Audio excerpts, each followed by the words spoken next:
And we start tonight at 11 with developing news. Keep gaining momentum because not enough is being done. Protests in our state show no signs of slowing down. Earlier, demonstrators blocking a stretch of Route 15 in Hamden. Thanks for joining us. I'm Kevin Hogan. The protesters later returned to Town Hall to carry on their message for racial equality.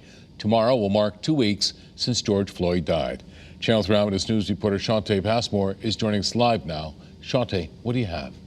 Kevin, as we heard earlier from a protester, the demonstrations are gaining traction with each passing day.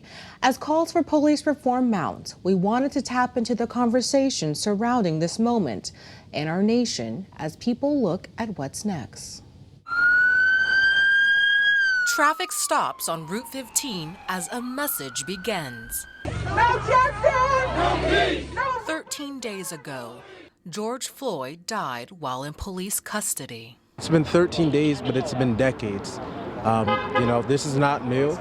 The urgent calls for justice, reform, and awareness are now heard in small and large communities in Connecticut. I wear the mask so that I'm not viewed as anything other than the sign that I'm holding. When there are no crowds and chants, the work carries on for a man who calls himself H.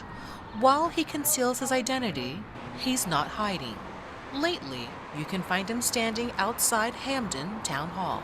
I'm here fighting for what's right, not for what I think I need to do. It's about what we do need to do. Black Lives Matter!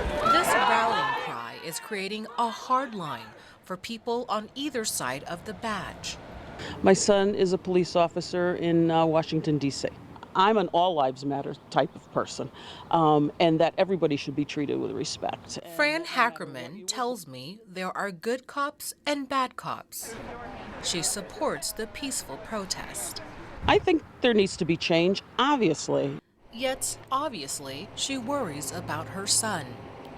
At a time when the country's values are tested, Hackerman and H are hoping America will unload her original sin of racial inequality, despite being on opposite sides of the badge.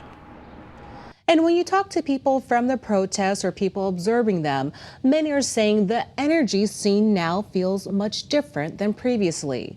Demonstrations in Connecticut are scheduled for almost another 2 weeks, which means the conversations continues. Live at the digital desk, SHAWNTE PASSMORE, Channel 3 Eyewitness News.